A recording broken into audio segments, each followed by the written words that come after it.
Hi, I'm Reverend Zach. And I'm Francis. Is it a question?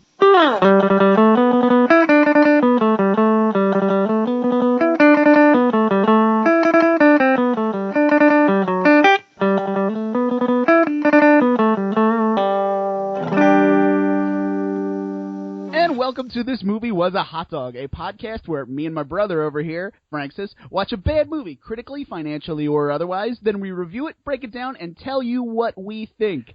And this week, we watched 1995's Virtuosity, directed by Brett Leonard and starring Denzel Washington and Russell Crowe for some reason. Yeah, and it ended up this might not be a hot dog, but I'm sure we'll figure that out soon enough. This movie it's not good. It's entertaining. It's not good. And you said you had never seen this before this morning. No, I've never seen it. For me, this was one of those movies that was on like TBS and TNT a lot, and I've probably seen like 20 times in my life, like through cable, just like, I'm a little kid. I got home at like 2:30 in the afternoon. Let's turn on TV. Oh, Virtuosity's on again. I've seen this movie a lot. I mean, as we go through it, I don't know. I didn't think it was horrible. Well, the reason it meets the qualifications for the show is it was a bomb. Oh, did it bomb? Okay. Oh yeah, it was worth. It cost $30 million to make, and it only made 24. So it bombed. Yeah, so yeah. It's allowed to be on the show. Okay, I just wanted to make sure because I was like, I'm watching it, going, I don't know, is this a hot dog? But okay, I guess maybe. Well, there's plenty to talk about here, but this it's so strange because this is such a weird movie because of who's in it. Like the director. This Brett Leonard guy, he is the auteur of such films as Killer Clowns from Outer Space, Lawnmower Man, Man Thing, and some TV movie Highlander sequel. You just blew my mind. So this guy has Killer Clowns from Outer Space. I happen to like. You like Lawnmower that movie? I love Killer Clowns. That's the movie that made it so my wife can't watch scary movies when she was a kid. We'll have to do it on the show. Lawnmower Man is, let's say, interesting. Read the short story on that. It's nothing like the movie. Oh, really? Okay. Oh, yeah. So Running Man.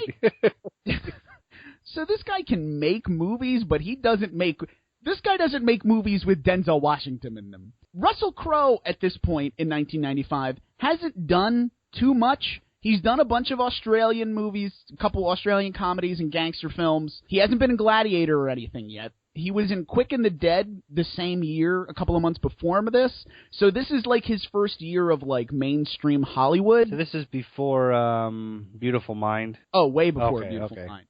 So I get why he's in this. Like this is sort of like his year that he's like breaking over here. So I get that. And he was good in it. I kind of liked him. He's interesting in it. It's got a Joker-y type. Kinda. So we got the director. We know what he's doing here. He makes these goofy, weird things. Russell Crowe's trying to make his name, so this is a movie that's, got a budget and is going to be a wide release, so he's there. What the fuck is Denzel Washington doing in this movie? By this point in 1995, he's been in The Pelican Brief, he's been in Philadelphia, and he's been in Malcolm X. He's made it. Everybody knows him as a great actor. Did some studio exec blackmail him with photos of him beating a dog? Didn't we just have a film recently where we had another actor that was we were like, why are they in this? I don't remember. Oh, well, we have that in a lot of movies. It doesn't make any sense for him to be here. Like, Philadelphia came out in 93. Like, he's riding, Denzel Washington is going nowhere but up at this point, and then it's Malcolm X, Pelican Brief, Philadelphia, Virtuosity? Yeah, and I love the Pelican Brief.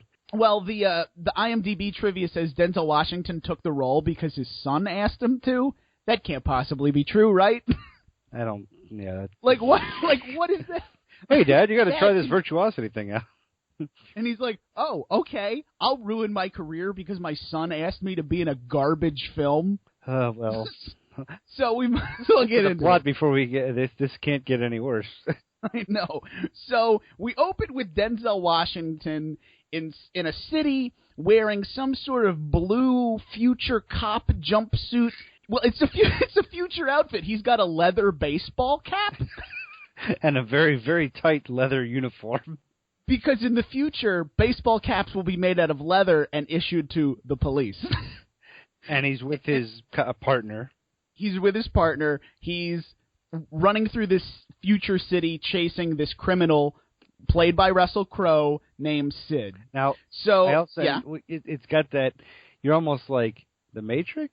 Because everyone's just kind of doing their, never mind, actually. You're right. That's how I felt. Like, the first thing I was like, is this The Matrix? But it kind of is, because they're running through this city, and they make it to the sushi restaurant, and it becomes very clear that this is not real life, and they are inside a computer. They look up at the sky, and the clouds are glitchy, people are robotic and, like, talk on a loop, and it just seems like a blown opportunity to have, like, a twist cold open, where it's like you play this straight, and then it was, oh my god, they were in a computer the whole time. No, they make it apparent. Yeah. Yeah, they make it apparent very quickly. So as soon as you see that, you're like, whatever. Yeah. None of this is real, so who cares? They find Russell Crowe, who's playing this character Sid 6.7. He's a program. He's just a criminal program. Right. We find more about that later. Yeah. There's a gunfight. Denzel Washington's partner gets electrocuted in a pool full of ice. Russell Crowe is about to kill Denzel, but then we find out what we all knew 5 minutes ago, that this is a computer program, and a program, mind you, that only has the most 90s effects that 1995 could provide, and boy, oh boy, does it look awful. Yeah, I love the big, and then when they get out, I love the big, like you said, the big computer screens, the keyboards are all clunky, and it's like, well, it doesn't happen so much anymore because, like, everybody has a computer now, so they realize they don't have to do this. But anytime somebody goes up to a computer, there's a lot of, like, quick, we got to break into the mainframe. And, like, they type, like, 1,000 things, and it's like, you can probably just take the mouse and, like, right-click and hit open program. Oh, yeah, of course. They just 5,000 keystrokes, and that makes it... Right, they're like it's like going to the airport and you're like, I'd like to change my flight, and they, for some reason, they have to. It sounds like they type 1,000 words a minute. Also, why are airport terminal people still using like Apple II computers? Every time you go to the airport, you're like, this computer's 40 years old. Oh boy! Well, we're off topic. Anyway, so Denzel Washington wakes up in his like. VR training recliner and find which is basically a roller coaster thing like you hang from. And it's just, and we just are thrown exposition at our face. It's like the LA police are trying to train police through virtual reality, but we can't afford to do it right now, so we're putting convicted criminals in so they could test it to find out if it works. Everybody got that? Here we go. You're like, whoa. And by the way, his partner dies because he can't handle the coming out, because if you die in the game, you die for real. Maybe they should have thought of that before letting him die. Well, we find the repercussions of that happen immediately. They're like, we're shutting this down because this guy died. Well, I love when they take him out. They're like, try to revive him. One shock. He's dead. So we find out Russell Crowe is an artificial intelligent computer program called SID 6.7, which is also an acronym for Sadistic, Intelligent, and Dangerous, which is stupid. And, oh no, I just spilled coffee. Denzel Washington was a former cop who is now an inmate who is being used to test this program for its practical uses, and they tell him, they're like, so you got a 20-year sentence. If you help us with this program, you get 9 months knocked off. I would have just been like, no. Yeah, you're like 9, at that point, 9 months, that's such a little amount. You're like, I think I'll just play dominoes. You couldn't at least round it up to a year. and even then. Right, but it's like 9 months. What an arbitrary number. Why not cut off 3 weeks? Like, oh boy. So I have a question for you. Okay, I can answer it. You're a '90s kid. Uh-huh. I'm a stupid millennial. All I do is look at my phone and vote for Bernie Sanders. Okay. Why were we in love with virtual reality in the 90s, or VR as we call it? Because it seemed so like far out of reach and so cool. Like but it was also like there was also video games that were like barely using it, so it was like we can kind of grasp it in our fingers, but we're it's still far enough away where it was something that we knew was probably not going to happen, like to a full extent. Because I feel like anytime there's a movie from the 90s where they want to be like far out future computers, it's always like VR made out of polygons. Yeah, and I did one virtual reality video game when I was a kid or whatever, and it was okay, but it was very like stiff. You couldn't go anywhere. It was basically you could turn into circles.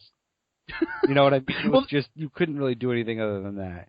Well, the only reason I bring it up is because we say VR and virtual reality probably 36 times a piece in this movie. And it really doesn't have anything to do with the movie. No, not really. So Denzel's like, he was cheating in there because he wasn't supposed to be able to electrocute my partner, but he did. And everybody's like, shut up. You're a criminal. They're just like, whatever, Denzel Washington. So Denzel goes back to future prison, where we find out he has a robot arm. Which is cool. It's cool, but, it never... it doesn't matter ever. Yes, it does at the end. They could have had him do anything else at the end.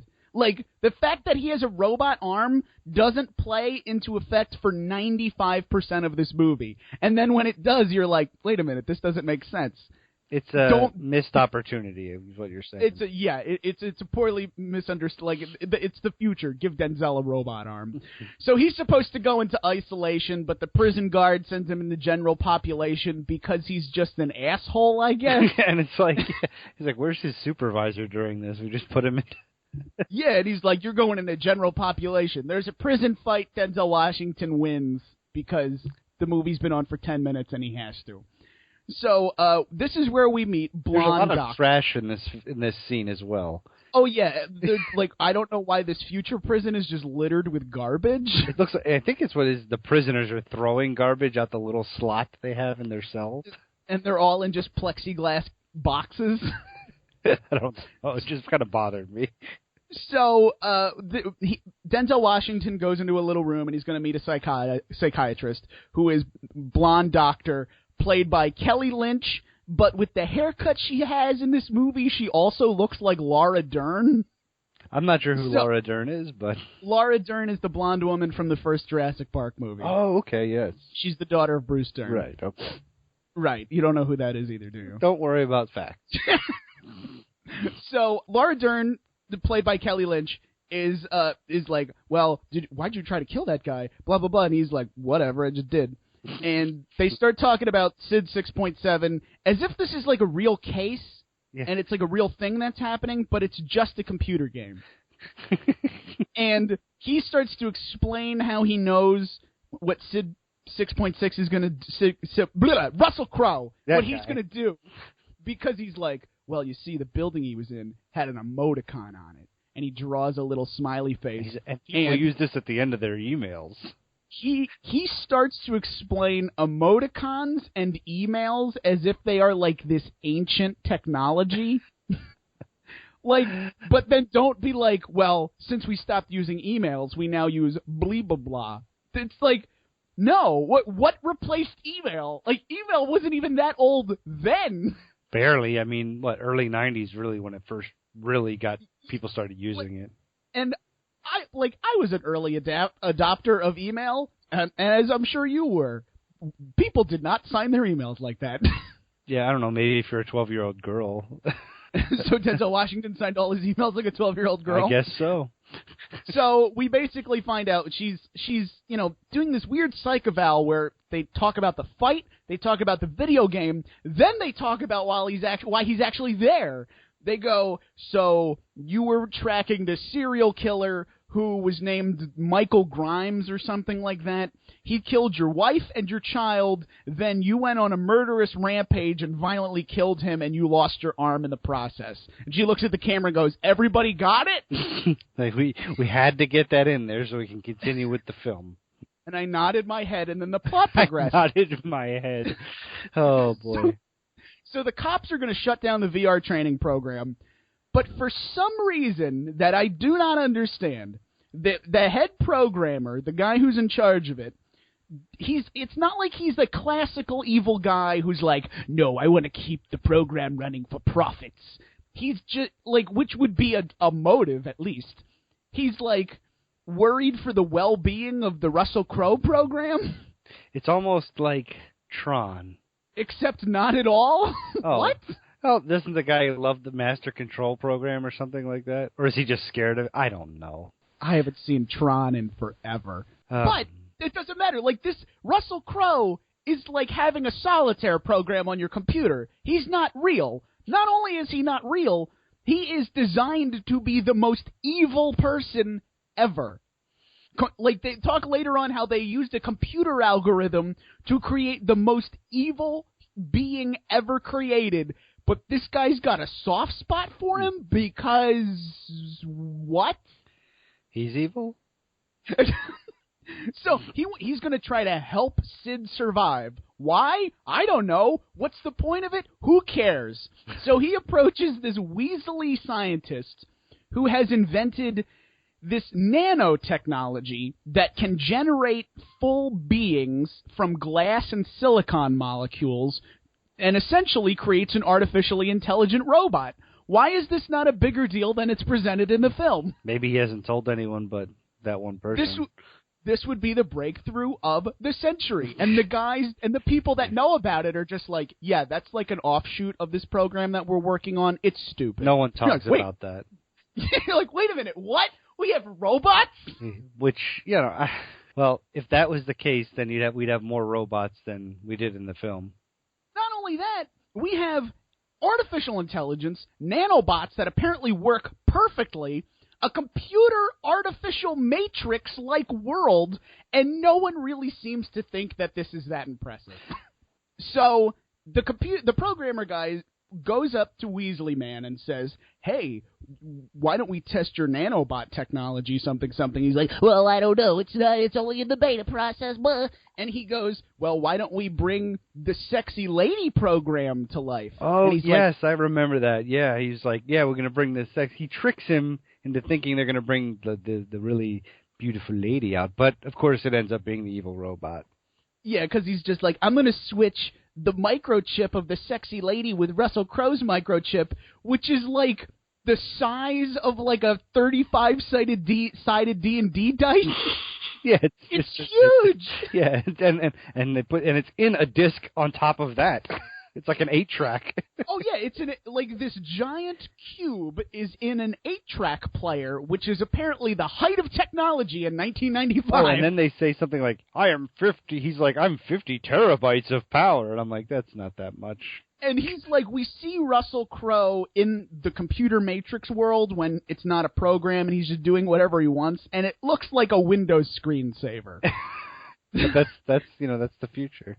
Yeah, that's the future. So what they do is they take the microchip and they put it in this pool of nanobots, and it like goops and glops and turns into this like giant weird gooey egg, and Russell Crowe like monster hatches out of it. Like, it looks like David Cronenberg directed this 30 seconds. Who's David Cronenberg? He...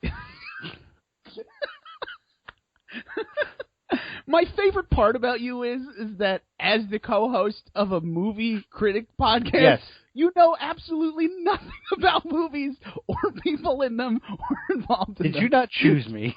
David Cronenberg is a director. He made The Fly. He made, oh God, what else? He made Scanners. He makes a lot of body horror films. Oh, okay. So this looks Cronenberg-y because it's very body horror. I see. Goopy, gloppy, and stuff.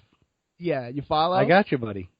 All right, good. Moving on. Okay. So Russell Crowe like sheds his gloopy gloppiness, and he's just Russell Crowe all of a sudden. He kills the Weasley scientist. The programmer just runs away because he's like, oh, what I wanted to do is done. Bye, movie. And then, yeah, and it's like, well, I made him. I'm so happy. He might kill me. I'm going to leave.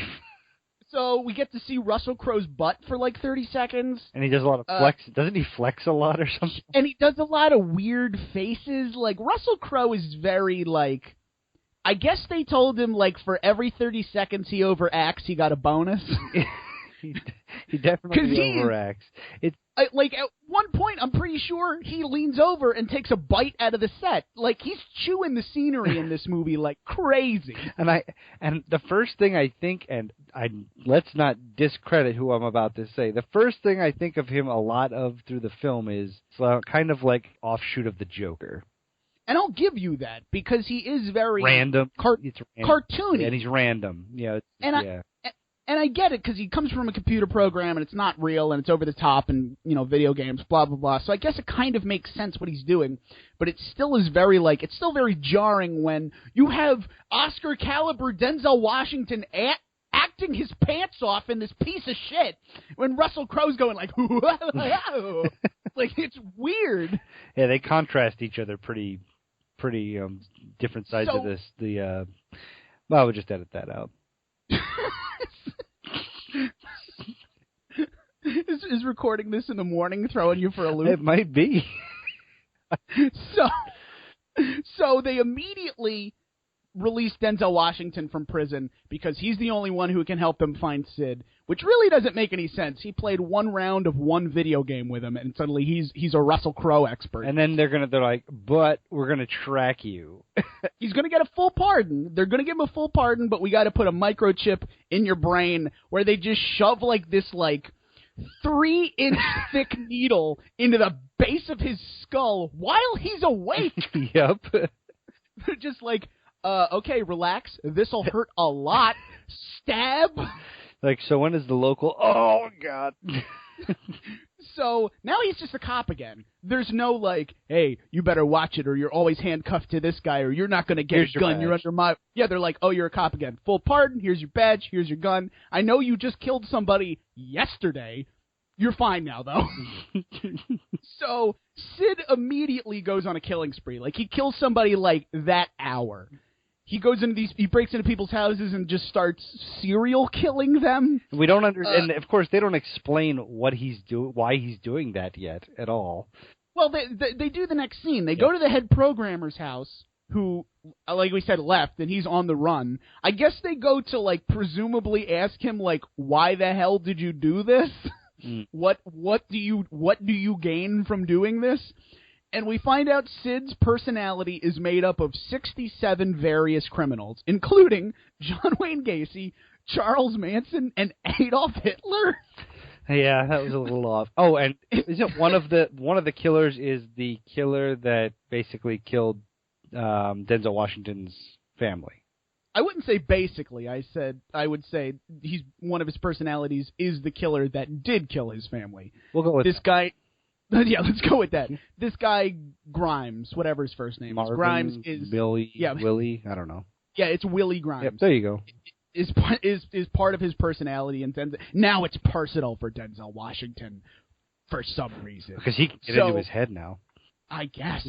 So Sid goes to some future virtual reality dance club that has a literal robot bartender, only has about 20 people dancing inside, is very brightly lit, like dance clubs are. In the future, though. And is for some reason run by Tracy Lords. What the fuck is Tracy Lords doing in a movie with Russell Crowe and Denzel Washington? I feel like I'm in an alternate dimension watching this movie. It's crazy. It's funny. I think it is actually. What? An alternate dimension. Oh yeah, we're in the Matrix right now. This podcast isn't even real. So he's in this place, and it's really it's a really stupid, this is what dance clubs will be like in the year 2000. Sid 6.7 has this weird thing where, he has to, fuel his ego, something. Yeah, he's always, every kill has to be, on by the media, or he's got to be filmed, or he's got to make sure that everyone sees that he's doing it. And he has, orgasmic reactions every time he is literally on a camera is pointed at him. He's like, oh, yes, I can feel the camera at me, something? That's never fully explained, but it is his motive for 90% of this is to just be on film. Yep. So Russell Crowe shows up at this dance club. Not Russell Crowe. Denzel Washington shows up. Yeah, Denzel shows up. There's a shootout. He shoots Russell Crowe. Russell Crowe eats some glass, and his bullet wounds heal because the nanobots repair themselves through glass. So Russell Crowe is essentially indestructible as long as he can just have glass nearby. And he becomes the T-1000 from Terminator 2. Basically, he can't change his face or make like knives out of his hands, but like he can recover from bullet wounds without thinking about it. So, and then he just gets in a car. There's a car chase. Russell Crowe steals a guy's suit, and then that's over. So next, they're like, well, there's a whole line of dialogue about how he's not bound by programming anymore, so he's evolving. And they say that as if like he's going to turn into a monster. That never pays off. Like, there's nothing ever comes of that. They're just like, wait a minute, he's changing and adapting? He's evolving. Into what? We never find out because it never happens. They track him to a wrestling match because... I think it's UFC, isn't it? Yeah, you're right. It's not WWE. Like, it's guys in an octagon, like, punching each other. Right. But it's guys in an octagon punching each other, but the crowd and the announcers are, like, WWE level. We're like, oh, my God, he jumped off the turnbuckle, and oh, no, here comes the new character we introduced last week, this guy's a farmer with a pitchfork or whatever. Wait, and then isn't the crowd saying something like pow, pow, pow or something like that? Yeah, they chant something really stupid. Oh, shit. Oh, whew. I just knocked my coffee cup over and it spun in a circle and didn't spill anything. It was a miracle. Nice. Anyway, so they go to, like, he's at this wrestling match. He just starts, like, literally chewing on a lady. Like, he just, like, walks up to this woman and takes, like, a bite out of her neck. Then he jumps off a balcony. He does, like, a backflip off a balcony, lands on his back. For no I don't know how. But to hit his head. It doesn't, like, and it's not, like we said before, how he's, like, he can heal from bullet wounds. He's not indestructible. Like, he can get hurt. But, like, this, he's just like, ow, I'm cool now, though. Yeah, everyone around him's like, what? I don't know why I need glass. I don't know why I don't need glass for my spine that's in a million pieces now. But and my skull that's split down the back. So he goes into the wrestling ring. All the cameras are at him. He's having his ego fed or whatever. Isn't he missing an arm at this point? Yeah, like a security guard has a shotgun at a wrestling match. A loaded shotgun at a wrestling match, because I guess in the future, wrestling fans are that rowdy that you just have to kill them. Russell Crowe grabs the barrel and blows his hand off, and Denzel Washington shows up, shoots him a bunch, chases him. He repairs his hand on the glass of a train. Russell Crowe kidnaps a lady, shoots the lady, but makes it look like Denzel Washington shot the lady.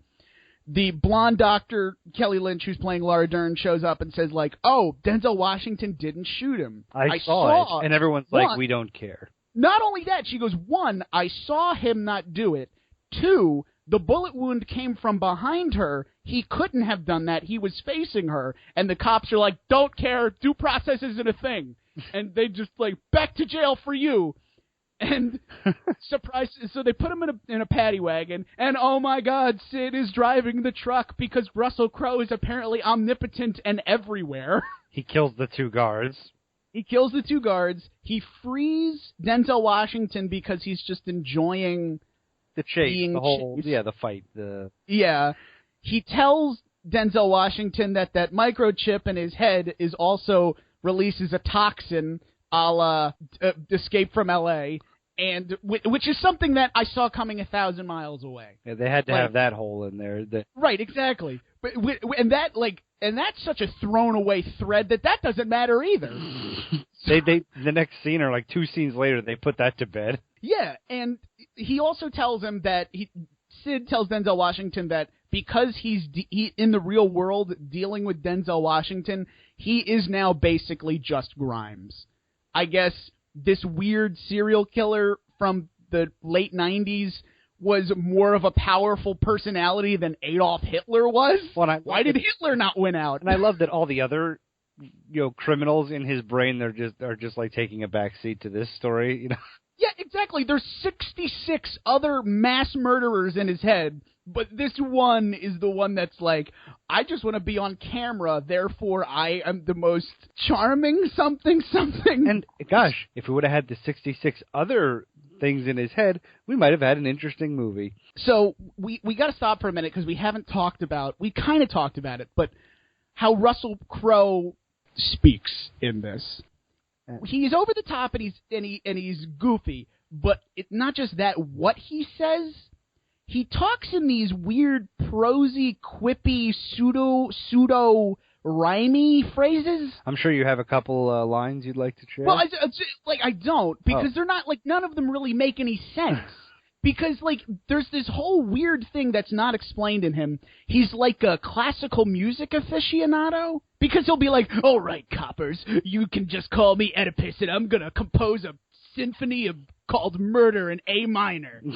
Like, okay, whatever. Like, when does the shooting happen?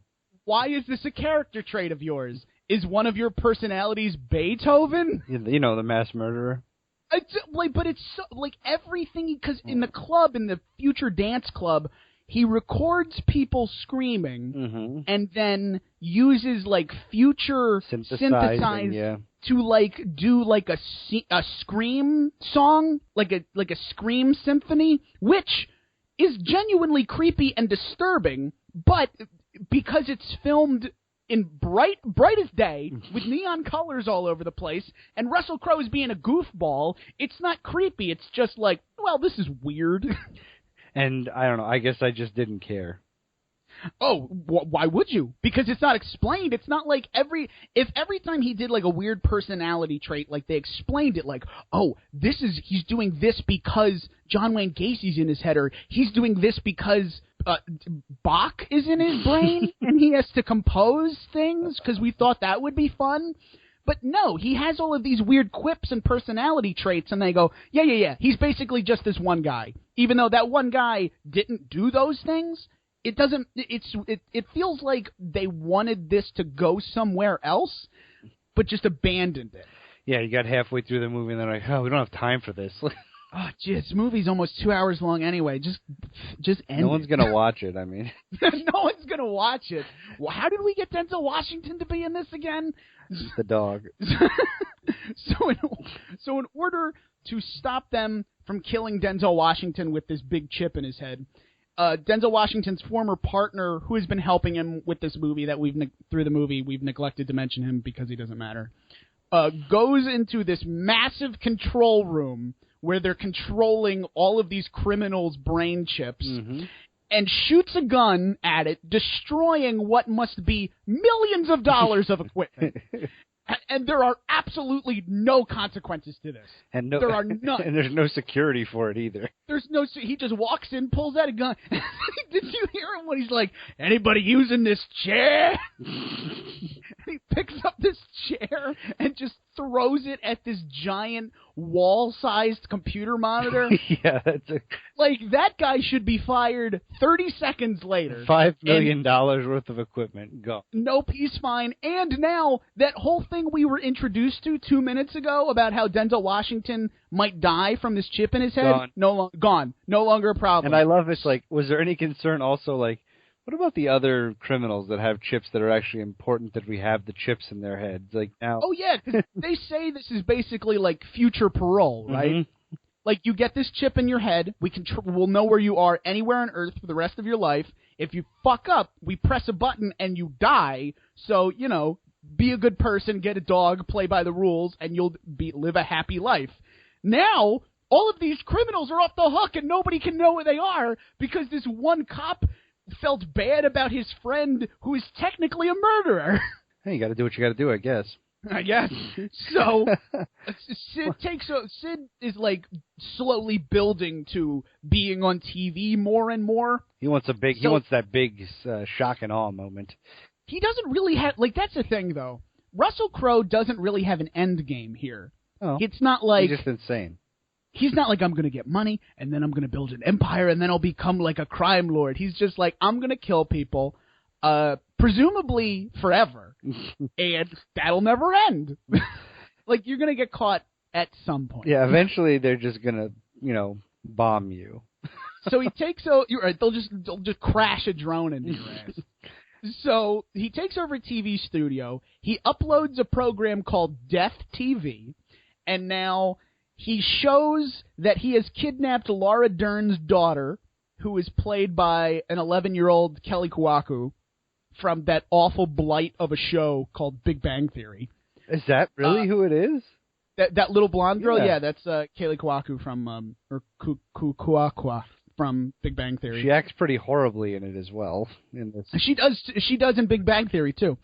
So he's just on TV and he just starts killing people. Denzel Washington and Laura Dern show up, even though Sid is upstairs actively killing people on TV constantly. SWAT teams show up and try to kill Denzel Washington. He is not the problem here. Yeah, exactly. Multiple 20 guys show up, and they're all just unloading MP5s at him, and they're just like, guys, much bigger problem upstairs. Yeah, like mass murder, terrorism, all that stuff. Mass murder, terrorism. Kelly Kouakou has a bomb strapped to her and is hidden somewhere. Nobody knows where she is. Who cares? But who cares about that little girl? There's a black guy over there shooting. Wow. So, Denzel Washington makes his way up. He fights his way into Death TV. They shoot a bunch of people. He shoots Sid a bunch of times. There's a rooftop fist fight. Sid falls through a window and falls onto a glass table and gets cut to shit. And oh boy, we didn't see the next part coming, did we? Which is what? Where he's like, oh look, he's cut up, he's dying in glass. Oh, I wonder what he'll do now. Oh no, that thing that I know for a fact is the one thing that can regenerate him. Oh no, he's regenerating. And instead of creating some super evil Sid from all this glass, he just shoves his hand into Russell Crowe's brain and he yanks out his D&D dice. Dice. Yep. And kills Russell Crowe. And it's like, okay, movie's basically over. Nope. Laura Dern catches the programmer downstairs because he's been hiding. He has essentially got away with this crime, and instead of fleeing anywhere, he goes to the scene of the massacre. Seems like a smart feller. He's not even involved. He just wants to check it out. Well, criminals can't help themselves. And so that guy gets arrested. Now they're like, oh no, where's Kaylee Kouakou? We don't know because Sid never told us. So they hook Sid back up into the virtual reality world with a completely photorealistic environment of the roof they were just on to trick Sid so they can replay the scenario over and over again until they trick him into telling them where the kid is with the bomb on her. Right. How did they have time to do this? To recreate this entire scenario where all the smells are the same and the rooftop is exactly the same and all the stars are aligned in the right order would take a fleet of programmers years, and they did it in a half an hour. I'm going to go with they got lucky. They're like, oh, thank God, we had this exact same program saved for some reason. They're like, that was, we just altered. I was going to go play golf in this program, but, we can alter that evening.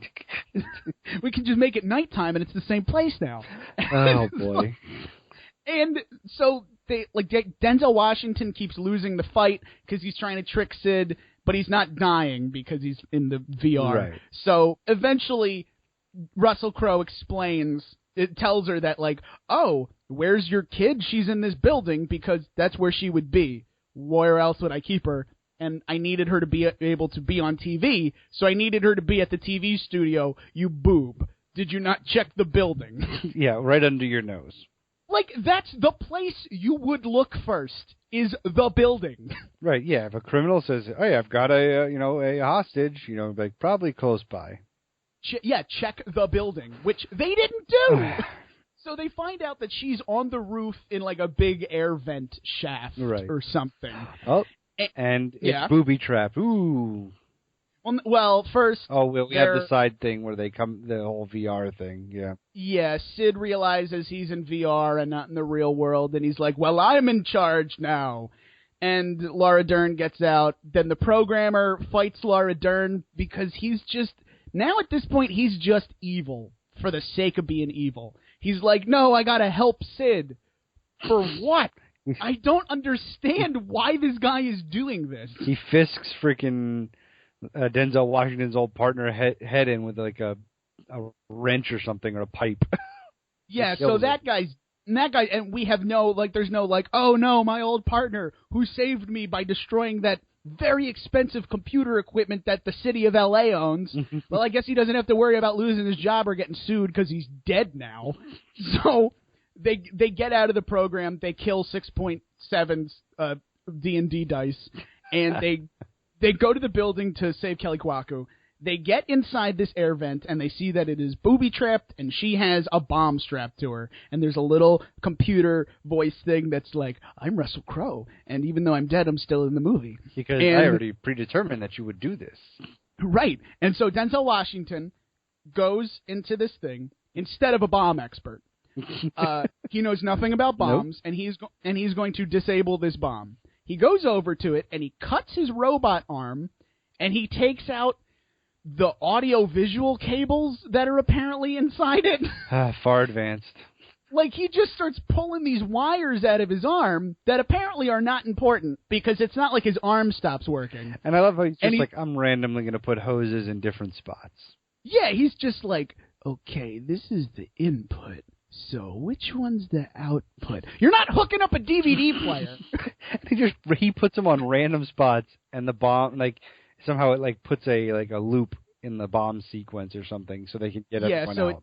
It keeps ticking over the same time, so it never goes down to zero. Even like you said, he's not like, okay, this is labeled this and this is labeled that, and because I know how computers work, or because Russell Crowe in the computer program always used to do this. He literally just guesses. He's like, 1, 2, tickle my shoe, better be right. That's it. That's all he does. And then he plugs it in, and the bomb stops. Kelly Kwaku gets out. Denzel Washington stares into the sunset because this is an action movie from the 90s. Mm-hmm. And then the movie's over. What a movie. What a movie. But you said you actually liked it. Yeah, well, we'll go into our reviews then. Well, why don't you take us away? So what are the review things again, just reminding the audience? You give a quick recap of what you thought, and the categories are: you didn't hate it, it's a good party movie, it's a good hangover movie, or you hated it. I didn't hate it. I thought it was a pretty decent movie. I mean, obviously, it's not great. There's a lot of problems with the movie, but you know, it's out there. I liked Russell Crowe in it. Like I said, he had a very Joker-esque personality to him, very random. Always had me guessing what was going to happen next, even though there was no logic to it. And, yeah, I mean, the action wasn't superb, but you know what? It kept my interest for the entire hour, 45 minutes, which is hard to do, actually. So, yeah, I didn't hate it, and so therefore I'm not even going to recommend any other movies. I'm going to agree with you. I didn't hate it either. Like I said, I've seen this movie before. I've seen it when I was a kid a lot, and so I'm a little, like, burnt out on it since I've seen it so much, but I still don't hate it. It's a good movie. It proves how good of an actor Denzel Washington is, that he can be in like a weird quasi piece of shit like this and still be really, really good in it. He's great in it, and it is weird to see like his level, his caliber of acting in a movie that is almost like, if this was a little less violent, just a little less violent and no cursing, would be like a kid's film. In terms of its premise, like, video game bad guy comes to life. Oh my God, we need to hire the 15-year-old who has the highest score in the world. Whoa! That would have been interesting. I'm sure that movie exists. But it's The Last Starfighter. I'd also caveat, this is a good party movie too. Like, you can throw this movie up. It's got enough like weird stuff in it that you can be like, wait a minute, why is Russell Crowe's arm a weird jelly substance that's sucking glass out of a subway car? But it's good. Yeah, I'm going to go with you. I recommend this movie. If you haven't seen it, which I don't know if it's because I've seen it so much, I feel like a lot of people know what this is. Yeah, I mean, I don't know. I had never heard of it, so... If you haven't heard of it, we both highly recommend it. Yeah. You should go check it out. Finally, a decent movie. Oh, yeah, well, It took a little while. Yeah. We had to slog through a bunch of 80s shit, and we're working our way up to the 90s, and it's getting better. Maybe we should keep going forward. Eventually, Sharknado will be there. And we're not going to... Everybody talks about Sharknado. I know. That movie's done to death. And, like, that's not even a good movie to talk about because, yes, obviously it's bad. All right. So, if you guys want to send... If anybody who's listening, which... Who knows how many people listen anymore? If you want to send us email, questions, comments, concerns, or hate mail, you can send us those at moviehotdog@gmail.com. We have a Twitter, @moviehotdog. You can follow us on Facebook. This Movie Was a Hot Dog. If you get this on iTunes or Podomatic, please rate, review, and subscribe as it helps the show. Francis, do you have anything else you want to say? I got nothing. All right, why don't you sign us off there, brother? Well, I'm Francis, and for Reverend Zach, I'm going to let you know that this movie actually wasn't a hot dog.